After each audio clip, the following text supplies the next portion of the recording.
Good morning, viewers. Today we have Mr. Pankaj Poddar, CEO, Cosmo Films. Welcome, Mr. Poddar. Thank you very much. Mr. Poddar, please throw some light on Cosmo Films' history and current business. So Cosmo started in 1981 and got listed in 1983. We started as a BOPP film company. BOPP is bioxily oriented polypropylene film. We were the pioneers in this industry in India. And since then we have diversified into several other areas, whether packaging films, lamination films, synthetic paper, label films. And increasingly we are diversifying into more areas. I mean, we have done a lot of value add since then in terms of adding functional properties to the films as such. And we continue to do that. In the future we are coming into master batches and compounding business. We're entering into coatings business. So we're expanding into different horizons.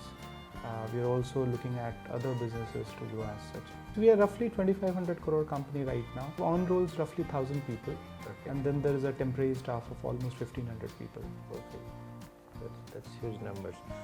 So tell me about your journey in Cosmo Films. Yes, so I joined Cosmo around 9 years back in 2011. And I joined initially as a CFO, but I got into operations very quickly. I was officially designated as President Operations in 2011 itself, November. And became CEO 2 years later on from there. So it's been last 6-7 years I'm working as a CEO of the company. When did Cosmo Films venture into exports? I will not have that data, but I think right from the earlier years, Cosmo got into exports because the mindset of the promoter was that we should always have a sizable export. We should not be just dependent on one market alone. And I think it's been there for many years. So at the time when I joined again, there's a good emphasis on exports and it remains very well as a DNA of the company. We normally try and maintain exports anywhere between 40 to 50% from India. And we continue to maintain it like this, though exports is growing faster because we are more and more into specialities. And from that perspective, India is a very selective market. So as I foresee, exports will continue to grow, and maybe in 3 years' time, we should be looking at maybe 60-65% exports of the total sales of the company. We virtually export Everywhere. to every continent other than Antarctica. We have a very strong base in North America, as well as Canada, USA. We pretty much sell in Central America, South America, Europe, African continent. I think other than parts of Asia where I would say we are not as strong, maybe China is more strong there. And the duties from India to those countries is still pretty high. I think except those few countries, we pretty much export even to Australia, New Zealand, I mean every continent in the world. That's pretty vast territory to manage. It is actually. And I think it is required specifically from the perspective of lamination films, where our objective was to make sure that we have a distributor in every country of the world. And we are moving in that direction very nicely. There are some countries the demand is still very small, and therefore we are not able to have our own channel partner there. Similarly, our intent is on synthetic paper. Today we are there in some countries, and we intend to have a channel partner in almost most parts of the world. So accordingly for that product line, again we will have to start exporting everywhere. What points you keep in mind before expanding to a new territory? So can you give your strategy behind that? See, you need to export when you have something unique, right? If you do not have something unique, then there are local producers, or in the region there must be someone. So we look for unique products which is produced by only us or very few companies in the world. And then we say that let's spread out globally for that particular product line. That is the key condition. If you don't have something unique, you can't export it. And the second thing is that then you need to make sure that the duties are within something that we can do. We can be more competitive than somebody else. That is the second outlook that we nearly look at.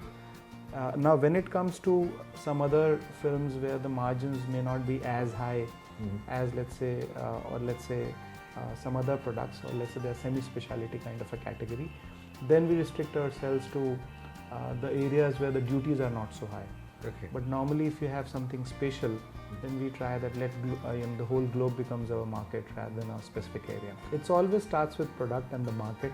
Okay. And once you have product and market, then you look at other things, logistics, pricing, duties, so on and so forth.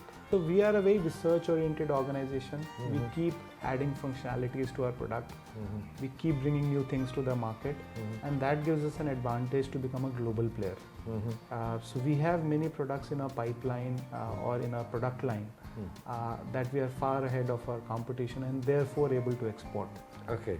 So just to give an example, like we came with a film which do not require a primer for thermal lamination industry. Okay. And we got a global patent on it, and we were so quick to grab the global market. You know, we were nowhere in the race, and within 3 years we became the second largest player, and then 5 years became the largest player in the world. Okay. Similarly, synthetic paper, you know, is another area of focus for us, where we are continuously developing new product lines for the customers and then spreading them all over the world. Fantastic. So same in barrier films and packaging. So we look at niche properties. We again came back with we made a new product which is a heat resistant BOPP. The only reason that it could not replace some other films was because BOPP film did not have heat resistant as such. So we identified this as unmet need. We spent 2-3 years of R&D on it, and we came back with a product which can meet that need. So nobody has that product in the world right now. Okay. And it is able to replace some of the other films like polyester film or something else. And therefore we have a niche there, which we are then able to export to many different parts of the world. At times you also see that, look, this product is there in the market, but there are only 2 players in the world, and there is still room for you to take a good share in that part, a particular product. So we always focus on these 2 areas to develop a new product.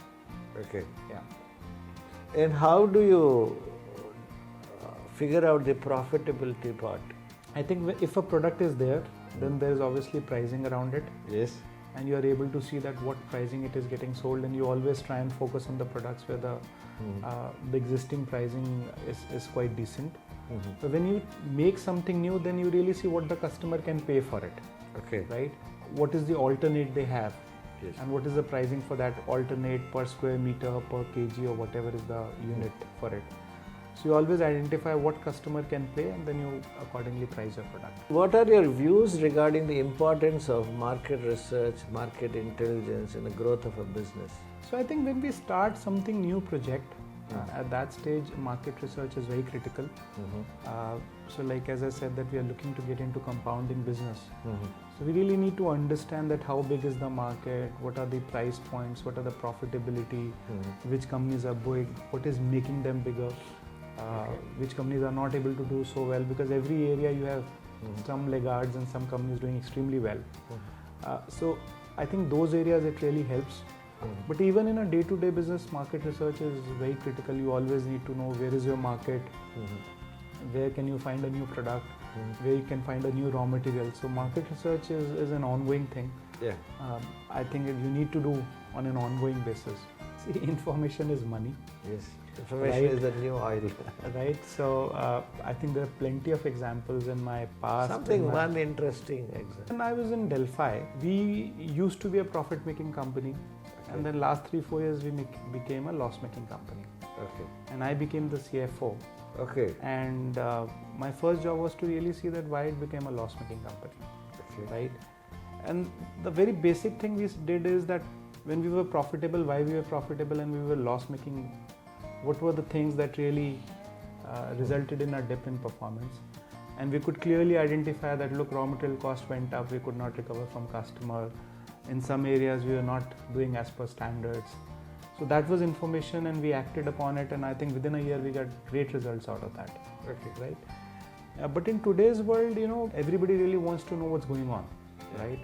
And a small thing can become so big, just because you have information in hand. And you also try and get it faster than others. What really, at times, the information that you have received few hours or few minutes before can also be much more meaningful. You can make a policy or a strategy before others can do it. Like I'll tell you very live examples in our industry. If you are able to predict that oil is moving in which direction, Okay. you can make your decisions. Most of the contracts are, linked to oil or the polypropylene as such. Okay.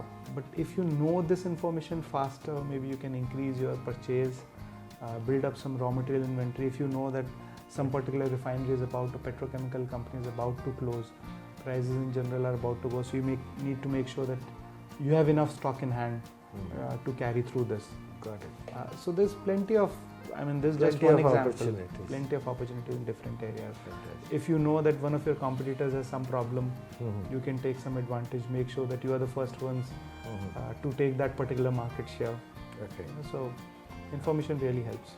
Okay. And if you are smarter than your supplier or you are smarter than the market, you can have your sales pricing strategy accordingly, and you can have your purchase decisions accordingly.